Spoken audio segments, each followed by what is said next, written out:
ဘုရားရှင်ကိုတော်မြတ်ကြီးရဲ့ကြောင်းနဲ့နီးနီးလေးမှနေတယ်။ဟာညနေကျန်းဆိုရင်ပန်းရည်ချမ်းလေးတွေဆွဲပြီးတော့ဝေလူဝန်ကြောင်းတဲ့လူတွေသွားကြတယ်။ဘယ်သူတွေဘယ်လိုပဲသွားသူကတော့စိတ်ဝင်စား။သူလှုပ်တဲ့အလုပ်ကဘာလဲမေးရင်ဝက်သက်ပြီးတော့ရောင်းတဲ့အလုပ်။သူ့ရဲ့နောက်ကျောမှာဝက်ချံကြီးထားပြီးဝက်ကလေးတွေလှောင်ထားတာများတယ်။ဘဝတန္တရာအတွက်သာသူကအမြင်မရှိပေမဲ့လို့ဒီဘဝအတွက်တော့အမြင်ရှိတယ်တဲ့။ဘာအမြင်လဲမေးရင်စီးပွားရေးအမြင်ပေါ့။စဘာပေါ်တဲ့အချိန်မှာစဘာတွေကိုဈေးပေါ်ပေါ်နဲ့ဝယ်တယ်။နောက်တကစဘာရှာသွားတဲ့အချိန်မှာဈေးကောင်းကောင်းရတဲ့အချိန်ထုတ်ရောင်းတယ်။တချို့ဝက်မွေးမြူရေးသေးသေးငယ်ငယ်လုပ်တဲ့လူလေးတွေကအဲ့ဒီမှာငွေမရှိတဲ့ကဝက်ကလေးတွေပေးပြီးတော့ဝက်ကလေးတွေကိုသူကယူပြီးတော့အိမ်နောက်ဖေးမှာထည့်ထားဝက်ပေါင်းများစွာနဲ့သူကနေတယ်ပေါ့။အဲ့ဒီနည်းနဲ့ရအောင်လုပ်တယ်သူထဲကဝက်ကိုကြဈေးကောင်းကောင်းနဲ့ရောင်းမယ်ဒါမျိုးတွေနဲ့ဝက်လုပ်ငန်းနဲ့အသက်မွေးစုံဒသူကရိကနှစ်ပေါင်းဘယ်လောက်ကြာသလဲမေးရင်55နှစ်တဲ့သူအဲ့ဒီလုပ်ငန်းကြီးလုပ်တယ်ဘုရားလည်းမရှိဘူးတရားလည်းမရှိဘူးသီလဆောက်တည်ခြင်းလည်းမရှိဘူးဒါနပြုခြင်းလည်းမရှိဘူးရစ်ပူဇော်ခြင်းလည်းမရှိဘူးအကျင့်ပူဇော်ခြင်းလည်းဘာမှမရှိဘူးဒီလိုမျိုးအဲ့ဒီအကျင့်တွေနဲ့နေပြီးတော့လာလိုက်တာရောင်းဝယ်လုပ်ပြီးတော့နေရက်ဆက်လိုက်တာကလေတဲ့သူကဘာသာတရားရဲ့သွန်သင်ဆုံးမမှုကမရှိတော့ဝက်သက်ခံနီးရင်ဝက်ကိုဘာလုပ်တော့မေးတခါတဲ့ဝက်တွေအသားတိုးလာအောင်ဆိုရောင်ကနေအောင်တခါတဲ့ဘေးကနေပြီးတော့ဒုတ်တွေနဲ့ပိတ်ရိုက်ဝက်တွေရောင်လာပြီကလာပြီဒီလိုကြီးဖြစ်အဲ့ဒီအချိန်မျိုးဖြစ်လာပြီဆိုမြတခါရက်ဆက်လိုက်တာဘယ်လောက်ထိရက်ဆက်တယ်လဲမေးဒုတ်တို့နဲ့ဗဇက်ကိုအထက်နဲ့အောက်စိလို့မရအောင်ဒုတ်နဲ့ထောက်ထားလိုက်တယ်ဒုတ်နဲ့ထိုက်ထားလိုက်တဲ့အခါဝက်ကအော်မပေါ့ရိုက်တုံးကထွက်တဲ့အသံတစ်မျိုးဒုတ်နဲ့ထောက်လိုက်လို့တခါအော်တဲ့သံကတစ်မျိုးအဲ့ဒီထဲမှာသူကဘာလုပ်တယ်မင်းကြွတ်စူးပြီးတော့ပူနေတဲ့ရင်နွေးချမ်းတွေကိုသူကရင်နွေးတွေကိုလောင်းထည့်ဝက်ရဲ့ပါဇက်ထဲအဲ့လိုလောင်းထည့်လိုက်တဲ့အခါဝက်ကအော်တယ်အော်တဲ့အသံဟာသူ့အတွက်တခါတည်းစောင်းတီးနေသလိုမျိုးနဝင်ချိုတယ်တဲ့ဒီလိုယူဆတယ်စေတနာနဲ့ဒေါသနဲ့ပေါင်းတတ္တဝါတွေဘလောက်ဒုက္ခရောက်ငါချမ်းသာပြီးရောဒီလိုစိတ်တွေဖြစ်ကုန်တာဝက်တွေရောင်ကလာအောင်ရိုက်တယ်တတ္တဝါတွေဘလို့ဒုက္ခရောက်ငါချမ်းသာပြီးရောစေတနာနဲ့ဒေါသစေတနာနဲ့မောဟအကြောင်းကျိုးအကောင်းဆိုသူဘာမသိဘာဖြစ်လို့အဲ့ဒီရင်နွေးတွေလောင်းထည့်တယ်လဲလို့မေးလိုက်တဲ့အခါရင်နွေးတွေလောင်းထည့်ခြင်းဖြင့်ဝက်ရဲ့ဗိုက်ထဲကနေပြီးတော့ဥတွေထဲကတခါတဲ့အညစ်ကြေးတွေအောက်ကနေထွက်သွားအောင်အောက်ဘောက်ကနေထွက်လာတာဘလောက်ထိလဲလို့မေးလိုက်ရင်တော်ကောင်းနေနောက်နေရာကနေကြည်သွားအောင်ကိုလောင်းချလိုက်တာဥထဲမှာဘာကလီသားတွေထဲမှာအညစ်ကြေးဘာမှမရှိအောင်ကိုအရှင်လက်လောင်းချအဲ့လိုပြီးပြီဆိုတော့မှကောက်ရိုးမြက်တွေနဲ့ဘေးကဝက်ကိုပတ်ပြီးတော့မီးနဲ့ရှို့ပြီးတော့အမွှေးတွေကိုပြောင်းသွားအောင်လုပ်ပလိုက်တယ်စုံဒဝတ္တသမတနည်းပြောရင်စုံဒဝက်ကုန်သည်အဲ့ဒါမျိုးလုပ်ပြီးပြီဆိုမှအသားတွေအတုံးတုံးတွေလုပ်ပြီးသူမျိုးသမီးကဈေးသွားပြီးသူရောင်းဈေးသွားရောင်းဟာနေတိုင်းအဲ့ဒီအလုံးနဲ့သက်မွေးလာလိုက်တာနှစ်ပေါင်းဘလောက်ကြာတယ်လဲမေးရင်55နှစ်တဲ့သူတော်ကောင်းတို့စဉ်းစားကြည့်အသက်20ကနေလုံမယ်ဆိုရင်အဲ့ဒီလုံကအသက်20ကစလို့ရင်55ဆိုတော့85နှစ်ထီအောင်သူဒီလုပ်တယ်ပေါ့ဒါပေမဲ့စာထဲမှာတော့သူ့အသက်ဘယ်လောက်ရလို့မပေါ့သူ့ရဲ့လုပ်ငန်းသက်တမ်းလုပ်သက်ကတော့55နှစ်လို့ဒီလိုပါတယ်55နှစ်တိတိဒီအလုပ်နဲ့အသက်မွေးဝမ်းကြောင်းပြုလာတဲ့စုံတာတရက်တော့မကြမ်းမဖြားနာပြီးတော့သွားတဲ့အခါဘာဖြစ်တုံလို့မေး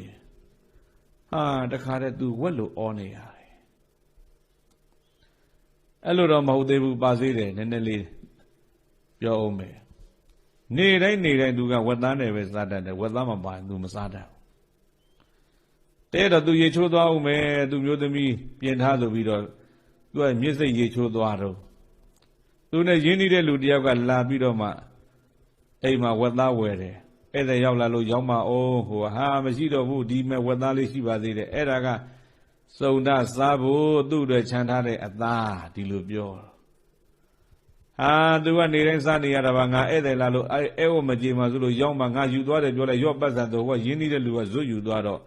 စုံဒပြန်လာတဲ့အခါဝက်သားဟင်းမပါငါတွေဝက်သားမပါမစားတတ်ဘူးညီမသိဘူးလားဘယ်မလဲငါတွေအသားဟင်းပြီးတော့ခဏတော့သီးခံရှင်းတငယ်ချင်းဒီမှာပတ်စံပြီးဇွတ်ယူသွားလို့ကျွန်မပေးလိုက်ရတယ်မြို့သမီးကပြောမင်းကလည်းမိုက်လိုက်တာကွာတဲ့ငါဒါမပါမစားတတ်တာမပြောဘူးလားပြောပါတယ်တော့ပြောမရကိုင်ဒါဆိုငါနောက်လိုက်ခဲ့ဆိုပြီးတော့ဝက်ချန်နဲ့ဝင်သွားဝက်ကိုတကားတည်းမလှုပ်နိုင်အောင်ကျိုးနဲ့တုတ်ထားပြီးတော့မှဝက်ပါဇက်ကိုဒုံနဲ့ထောက်ပြီးတော့တန်ချိတ်နဲ့ရှားကိုချိတ်တဲ့ဆွဲထုတ်ပြီးတော့မှအဲ့ဒီရှားကိုလှီးပြတ်ချရတာအဲ့ဒါကိုသူ့မျိုးသမီးကိုခဏစားဖို့အတွက်ချက်တော့တဲ့ဒီလိုခိုင်းသူ့မျိုးသမီးချက်ပြုံနေတော့သူကအဲ့ဝက်ကိုကင်လိုက်တယ်တခါတည်းစောစောကပြောသလိုရင်နွေးဘူးတွေလောင်းချရင်နွေးဘူးတွေလောင်းချဝက်ကအော်တန်ကြတာလေသူကပီတိတွေဖြစ်နောက်တခါအော်လို့ရက်သွားပြီးဝင်းတွေကလည်းအကုန်ရှင်းသွားပြီးသိလဲသိသွားပြီးဆိုတော့မှမီးနဲ့တခါတည်းကောက်ရိုးတွေနဲ့ပါပြီးတော့မီးနဲ့ရှို့ပြီးဝက်မွှေးတွေလောင်းအောင်လုပ်အဲ့ဒါကင်ထားပြီးတော့မှကင်တကောင်ပြီးညီငါစားပြီးသွားရောင်းငါစားတော့မညီသွားရောင်းဆိုတော့ဟိုမျိုးသမီးကထွက်ရောင်းလိုက်တဲ့အချိန်အဲ့ဒီမှာသူဝက်သားစားလိုက်ထမင်းစားတော့လေသူ့ရှာကလိုပြတ်ကြတယ်အခုဆိုနော်ယန္တကမ္မကတနာမနာနိရောဇတိသဗ္ဗသောသာဝိသေသနိတိတဝနာသမယံမိဝိပိစိတုံးတဲ့ဧတံကမ္မနာမဤကောင်းမှုမကောင်းမှုကိုပြုပြအောင်ဖန်တီးပြီးတော့နေတဲ့စေတနာလို့ခေါ်တဲ့ဒုက္ကံကလေးသည်ဩဘေသေတဝပြုလို့ဖန်တီးပြီးတော့သဗ္ဗသောကျွင့်မဲ့ဥဒ္ဓံအလုံးစုံခါပင်ဘာမှမကျွင့်ရလေအောင်နနိရောဇတိချုပ်ပြောက်ပြီးတော့သွားတာမျိုးမဟုတ်ပါပေသမယံမိဝိပိစိတုံအခါသိ၍ခွင့်လျော်ရာချိန်ကမှာတော့ဝိပိစိတုံကောင်းတဲ့ကံကလေးကမကောင်းကျိုးပေးဖို့ရန်ဝိပိစိတုံမကောင်းတဲ့ကံကလေးကမကောင်းကျိုးပေးဖို့ရန်သာဝိသေသံတတ္တိစွမ်းရနှစ်တွေကိုနိတိတဝနာမြုပ်နှံတော်မိသိသိပြီးတော့မှသူပြုထားတဲ့စေတနာတွေစေတနာဇိုးတွေအကျိုးပေးပြီစားတော့မှပဲသူ့ရှာပြတ်ကြပြီးတော့အဲ့ဒီမှာတာနာတာဝက်အော်သလိုသူအော်ရတယ်ပဝန်းကျင်ကအော်သံတွေကြားလို့လိုက်ပြီးတော့သူမျိုးသမီးခေါ်သူမျိုးသမီးပြန်လာတော့လည်းပဲလေးဘက်ထောက်ပြီးတော့ဝက်ကြီးတစ်ကောင်လို့လှက်ပတ်ပြီးပြေးနေရတယ်ဘာဖြစ်တုံးမေးတော့ခန္ဓာကိုယ်ကြီးကလည်းပဲဖူးဖူးရောင်နေထားဝက်တွေကိုတန်ပြားကြီးနဲ့တခါတည်းရိုက်ပြီးတော့ရောင်လာအောင်လုပ်တယ်လို့သူခန္ဓာကိုယ်ကြီးလည်းရောင်ကားပြီးတော့ညိုမဲလာတယ်ရှာပြတ်တဲ့ဝက်ပါဇက်ကတခါတည်းအော်နေရတယ်လို့ပဲတဲ့သူ့ရဲ့တန်ကလည်းပဲတခါတည်းဝက်တန်တိုင်းအော်နေရတယ်ဘယ်နှစ်ရက်တောင်အော်ရတယ်လဲမေ9 ရက်9 လီအော်ရတယ်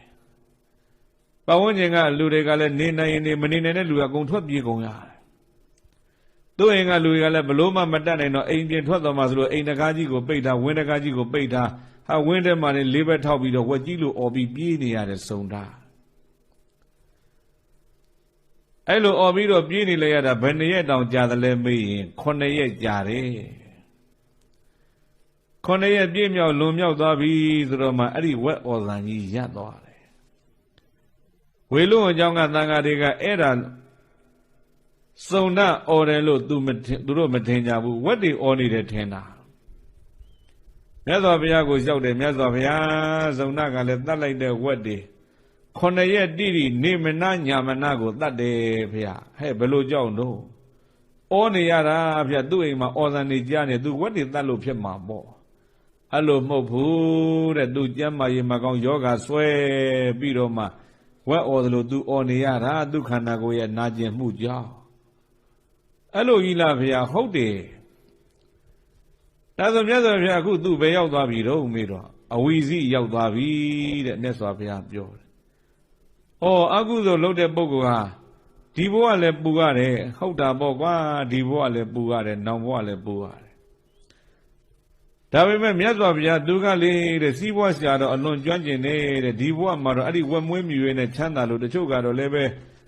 အကုသိုလ်လုပ်ငန်းကြီးလုပ်ပြီးတော့ချမ်းသာလိုက်တာဆိုပြီးတော့လည်းအကြတဲ့လူတွေရှိရင်ရှိမယ်ပေါ့အဲ့ဒါကြောင့်သံဃာတွေကလျှောက်တာပြောကျန်တာတို့တဲ့သူကလောကအနေနဲ့ကြည့်ရင်တော့ဒီဘဝမျက်လုံးပဲရှိတယ် မြတ်စွာဘုရားဟောတဲ့အန္တသုတ်တန်နဲ့ပြောမယ်ဆိုရင်ဒီဘဝမျက်လုံးတော့ရှိ